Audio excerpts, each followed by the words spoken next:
Hello YouTube, Sidekick here in my trusty SU-25T, or as I call it, the DCS Gateway Drug. We're just getting pulled out of the hangar here at Sanaki. And we're going to head out to the No-Mods Iron Bombing Test Range again today. And this time we're going to do a little bit of a tutorial on using guided weapons. We did an unguided weapons tutorial a little while back. If you're looking carefully, you can see that we've got some KH-25s under the wings there, and we also have two KH-29s. We've got a laser guided version and a TV guided version. So we're going to try all of those out on the range today. So let's get ourselves out and lined up on the runway here. Once we get took off, I'll explain what we're going to be doing today.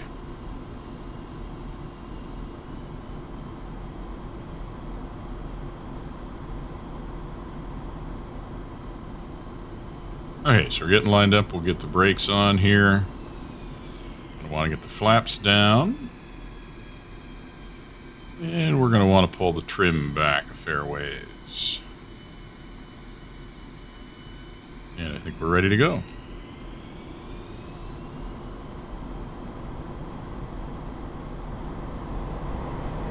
And we're off.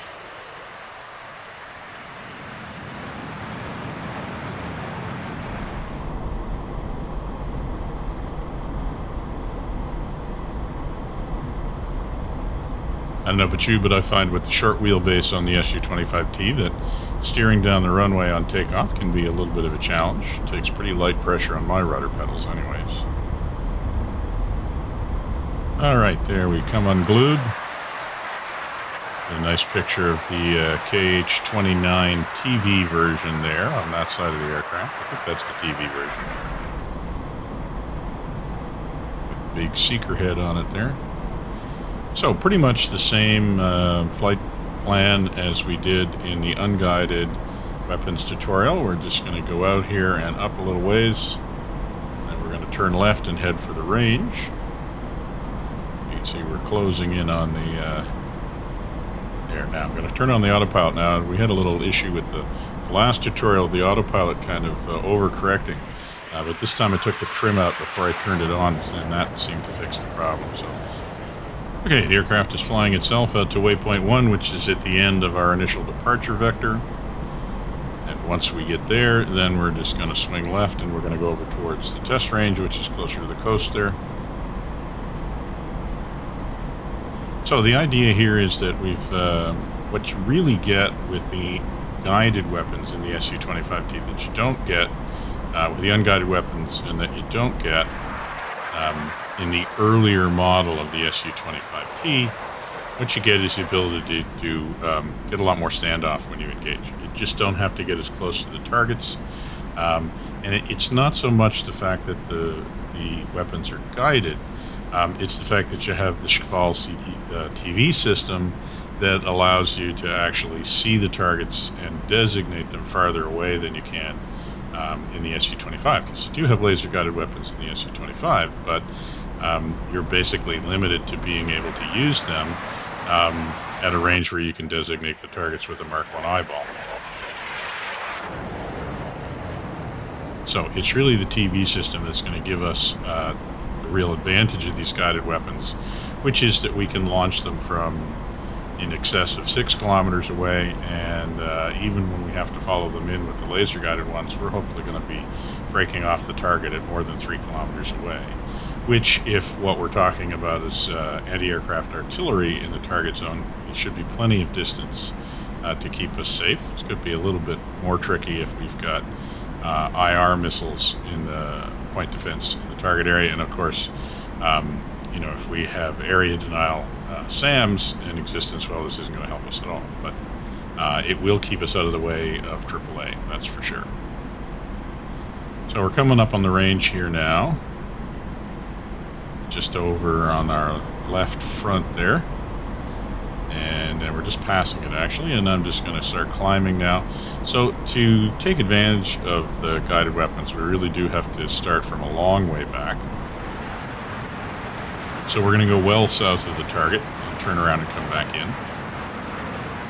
Now, for me, the real trick of getting to use these weapons in the Su-25T, especially when you're learning, is to give yourself lots of time and to be patient.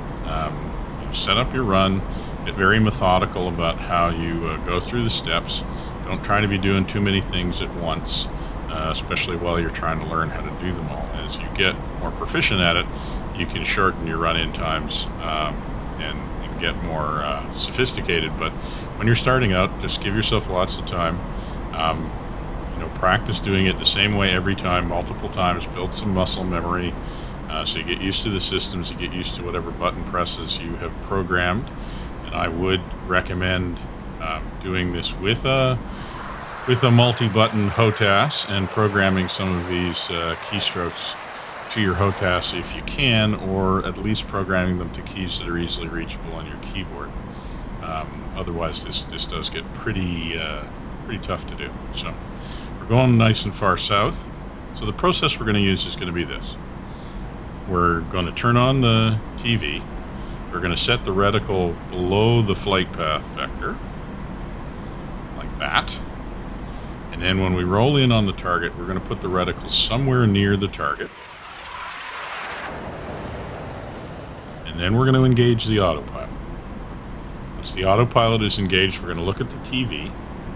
And if we're close to the target, we're going to hit the acquire button, which basically ground stabilizes the reticle. So it means the reticle stays on the same place on the ground rather than following the aircraft. And then we're going to move the reticle on the TV over the target and acquire. And then we're going to wait for launch authority.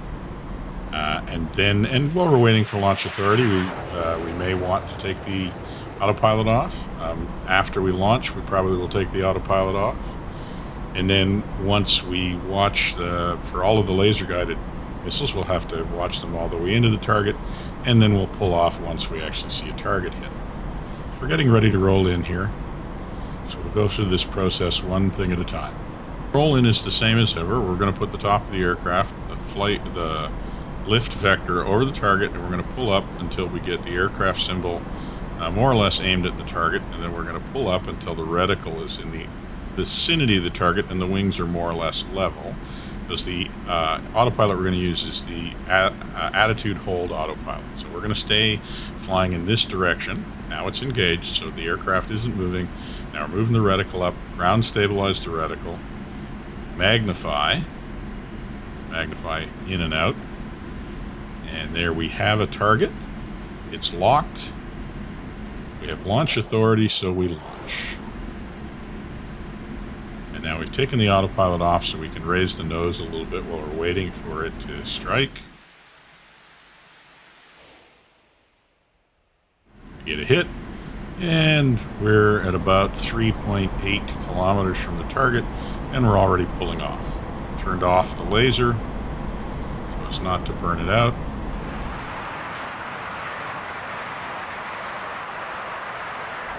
So we'll go through it one more time, but the sequence of events there is when the reticle on the television locks to a target, then we can turn the laser on. And once we turn the laser on, we can get launch authority. Okay, we'll turn the TV off because it's just a distraction while we're flying around again. So to review, the order of operations is roll in, get the reticle close to the target, engage the autopilot when the wings are level. Move the reticle up to the target and ground stabilize when we feel like we need to. Then adjust the aim with the reticle when we have a target lock. Turn on the laser. Wait for launch authority. Launch. Take the autopilot off and keep the target in view until we get a strike, and then we can break away. And as you can see, when you do this very deliberately, it's actually a lot less exciting than actually the unguided weapons that we did last time, especially dropping bombs, which everything happens pretty quickly. Here, things you got enough time to get things done, but you have to do them in the right order, and you have to be very deliberate about it. It's putting on the autopilot, as some people pointed out in an earlier video, is really essential to making this a lot easier.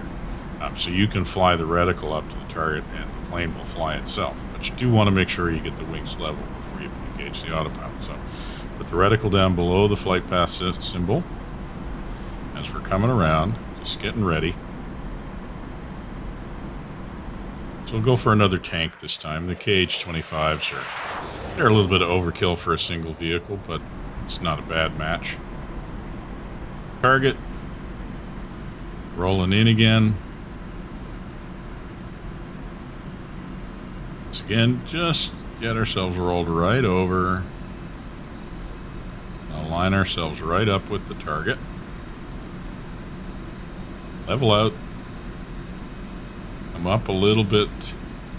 Put the autopilot on. And now we move the cursor. We're watching the TV now. This can be a little bit fiddly, especially at long range. But once we get a lock, now we can turn the laser on. Now we're looking back at the HUD. See the arrow coming down. We still got a ways to go before we're going to get a launch authority. We're just leaving the autopilot on while we're doing that. Here comes the launch authority right there, and there goes the missile. Now we take the autopilot off so we can get control of the aircraft again. We want to keep it on screen, but we don't have to fly right toward it. And there's the strike, and we're pulling off at 4 and a bit kilometers away, so that's pretty good standoff. Most light AAA is not really going to be much of a danger at 4.5 kilometers from the target. And even a man pads, you get a pretty good chance of getting away from one. They probably aren't going to be launching at that range. They're probably expecting you to get a little closer. So you know, the guided weapons definitely give us greater precision, but really the real advantage of them, and especially in the 25T with the Shkval TV system, is that we're going to be able to engage the targets from a lot farther away. So now we're going to move up a rung to the KH-29s, which have an even longer range than the KH-25s, and they're not really meant for taking out vehicles.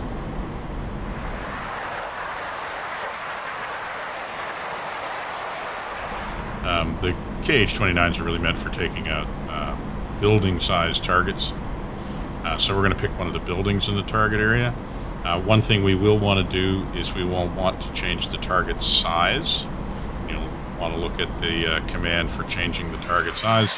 We're going to change it up to a 30 or a 40, which is about what you need for it to acquire a building. And this just allows the system to discriminate whether you're looking for a small target or a large target when it's locking on. Now, with the laser-guided KH-29, it's actually not critical that you get a target lock. So long as you are laid on the target building, the laser is going to guide the missile there.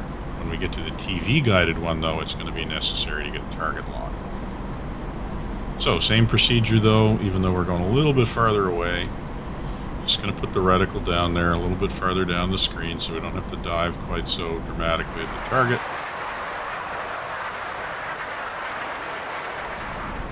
And we're just going to come around here. As you can see, we're even farther away. And once again, we just want to be deliberate. We don't want to rush this. We got lots of time. I find with the Shkval that when I start messing up is when I start to get rushed, and I start to push the reticle too fast, and then I overshoot, and that's when life gets exciting. So just need to try and make sure we have lots of time.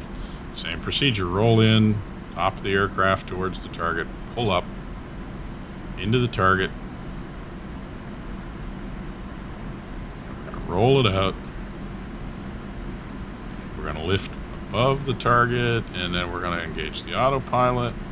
Now we're going to move the reticle. We've got it zoomed in already. See, we want that building in the middle there. It's not locking, but if I get the pipper right on it, I'm not going to need it to be in order to get the laser. So, got the laser rangefinder on. We got a launch authority, and there it goes. That's a pretty exciting missile.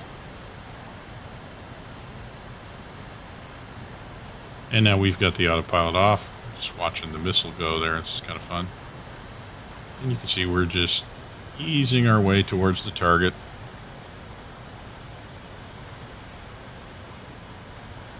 And there it is. And we are pulling away at over 5 kilometers away from the target. So even farther standoff. At this stage, that's almost really death from nowhere in particular for the folks on the ground, but we can do even better than that. So let's go out and use our last weapon, which is the KH-29T for a television model. And the reason that this is going to give us an even greater standoff capacity is because we don't have to stay on the target after it's launched. It is a fire and forget weapon.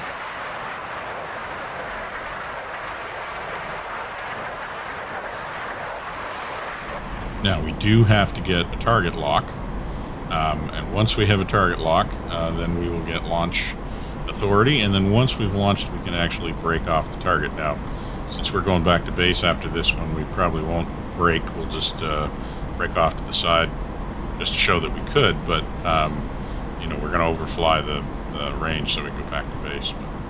But we will see that it gives us an even greater standoff range. So we just got to be patient here, fly far enough south to give ourselves lots of time to lock on.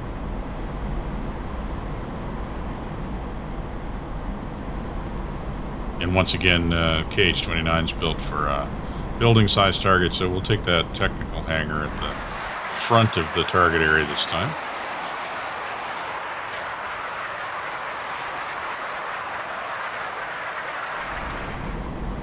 All right, come across the target here, even farther south.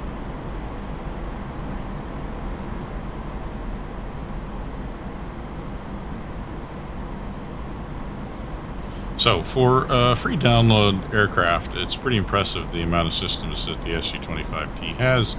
Sometimes that can be a little bit of the problem, is there's so much to learn. It can feel overwhelming if you're also just trying to get used to the sim. So missions like this are good to just let you get the procedures right. I plan on making some missions where we'll actually go out and use these sort of quote-unquote for real in a real mission and learn how to use the weapons when people are shooting at us and stuff like that. But it's worthwhile coming out to the range and doing this a little bit to get comfortable with it before you have to go do it in that kind of situation. So once again, repeating exactly the same procedure. We're going to roll out, get the wings more or less level, get the autopilot on, then we're going to find the target area, zoom in, and now wait till it locks. I think we've got a lock, and we got launch authority, so there it goes. So at this point we could break away. We're still flying straight in, but we can break away, and we probably could have broken away at more than 6 kilometers. Well, we're more than, yeah, we could easily have broken off at 6.5 kilometers away.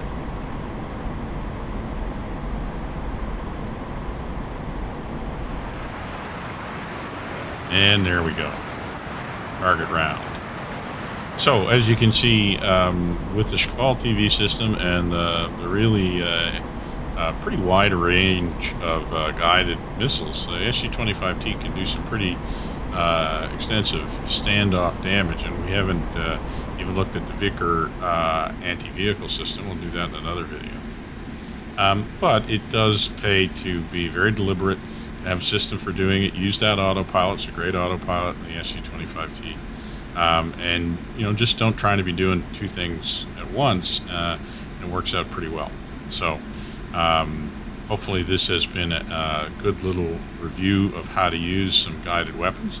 Now, this has been aimed very much at new players. If this is not your first rodeo, please do contribute in the comments your own tips and tricks for how to fly this aircraft. It's worth getting comfortable with it and learning how to do it well before you move on to some paid aircraft.